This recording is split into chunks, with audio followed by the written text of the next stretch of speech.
Hello, I'm Lucas, this is a bit of it, and I'm in a new venue, my little prison of a window.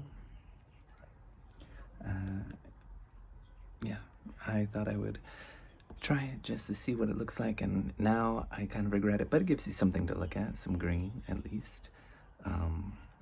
Anyway, this is Star Trek Tag by James Holder. I saw it on Steve Donoghue's channel, and I was not tagged directly, but I am a Star Trek fan. So one thing I think is missing, whether you like J.J. Abrams' versions of Star Trek or not, there should be a Kelvin universe prompt. But I digress. Maybe something that, the prompt could be something like, I don't know, a story that has almost the exact same plot as your original series prompt, and for that I don't know. I don't have one. I just thought of that just now. Anyway, prompt number 1, the original series of Star Trek, which is my favorite, the only one I've seen every episode of, and I'm quite happy with that. Pick a book that has influenced you or has been influential in your choice of career. I teach English literacy because in China, and my choice for this one is Great Expectations, which doesn't really have a lot to do with English literacy, but I was really moved by the power of the voice of Pip. How Dickens uses his language to evoke these deep, regretful tones in the voice of Pip, which when I read it when I was in my early 20s, I thought I had the same level of regrets, and boy was I wrong. Those, now that I look back, seem like small potatoes. But anyway, that was why I loved it, because I felt like I totally related to it, and in some sense, maybe I didn't appreciate the people I had and the things I had and all that was done for me in the same way that Pip does not, and he's a spoiled brat. So it was still relatable for me, which is why I was attached to it. And I read it twice that year because it was just so moving to me, the way the language spoke to me. So that's, hopefully you can understand, like, oh yeah, how language can be used to shape minds, I guess. And that's kind of what I do. The Next Generation, prompt 2, pick a book in the same genre as TOS, published 20 to 100 years later. And my guess is that this is a difficult choice to make for me. I couldn't think of anything that was exactly the same kind of first-person, regretful retelling of your childhood kind of story. I know that those exist. I just, within that time frame, I can't think of anything that I've personally read, and I didn't want to pick something that I haven't read. So I guess it's literary fiction, so I chose Willa Cather by O Pioneers, just to give it a shout out. It's about a Swedish-American woman in Nebraska, Hanover, Nebraska, and everything that she has to do on the wild frontier of the west of Nebraska. It's really powerful. She's a very strong character. Willa Cather is fantastic. Alexandra Bergstrom? I can't remember her last name. I think it's Alexandra, though. I think it's Bergstrom. Anyway, it had, again, if I don't know how else to describe it other than, like, reading it felt silky and very smooth and subtle. And I'm from Iowa, and from a very rural part of Iowa, so I could relate. I wasn't a farm boy, but I guess that's my relationship for it, that it's literary fiction. It's fantastic. I recommend Willa Cather. I recommend that book.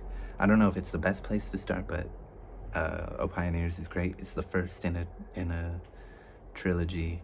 I forget the name of it, but yeah, it's fantastic. Deep Space, and just to talk about The Next Generation, I actually don't mind it. I think there's some weird things about it that don't make a lot of sense. What I don't like about it is Captain Picard being captain after becoming a Borg.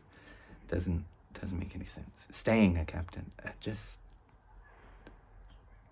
you don't know anything about the Borg. You don't know what it does to someone biologically, and there's a lot to say there. Deep Space Nine, prompt 3. Pick a book with a strong sense of setting. And for this one, I chose Robinson Crusoe by Daniel Defoe.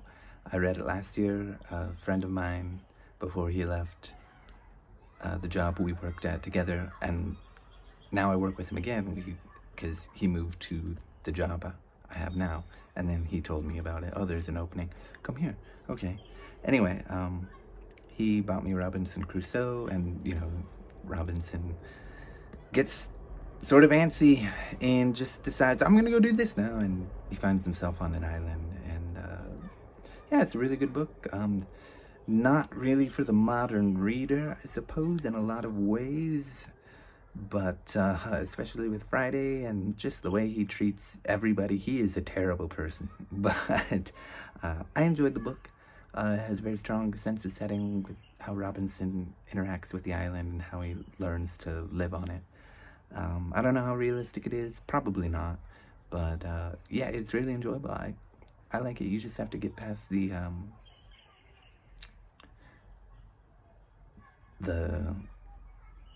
Christian dogma, racist, kind of sexist stuff. It's not for the faint of heart, is what I'll say. Prompt number 4, Voyager.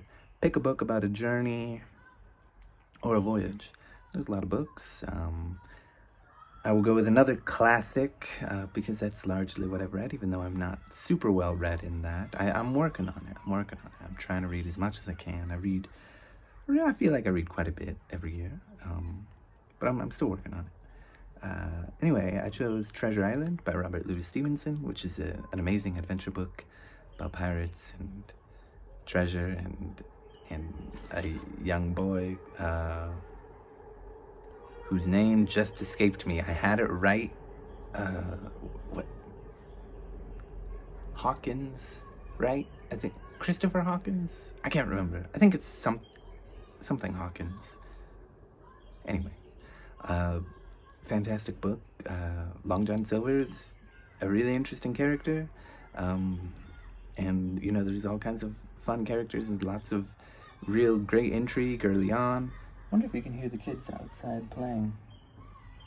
That's nice. Feels sort of normal, Anyway, number 5, Enterprise returning to TOS and TNG. Pick a book published between 20 and 100 years before your TOS book. And again, I couldn't think of anything 20 to 100 years that's very similar in tone that I have read. To Great Expectations, so I went with literary fiction again, and just want to shout out Jane Austen and Pride and Prejudice. Great place to start with her if you have never read anything by her. It's just a fantastic book. Elizabeth, Mr. Darcy, the Bennets, in general, all the characters and the whims and fancies of everybody, and the social expectations of all the characters, and the plots and dramas of it. I just love it.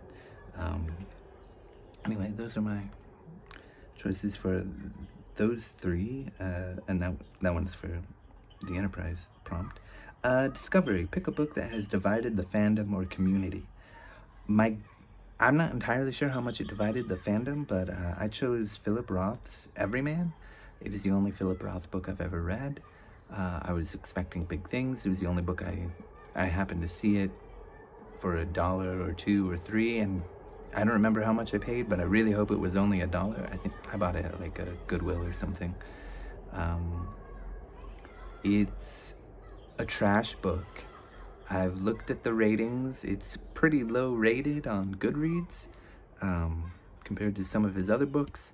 Seems like a lot of people don't really like reading about an old man who, oh, I'm old and ugly and no one loves me.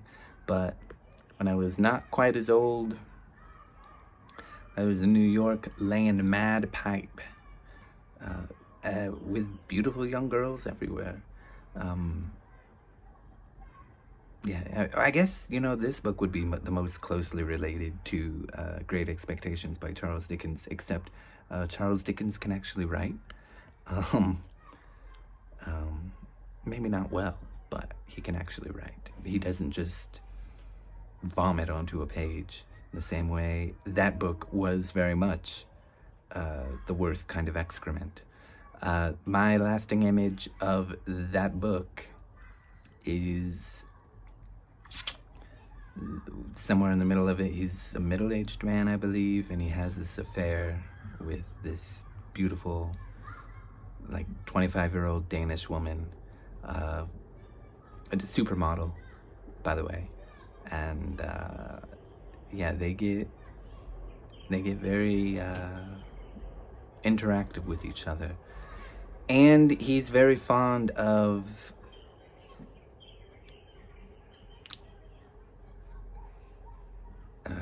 where she releases waste.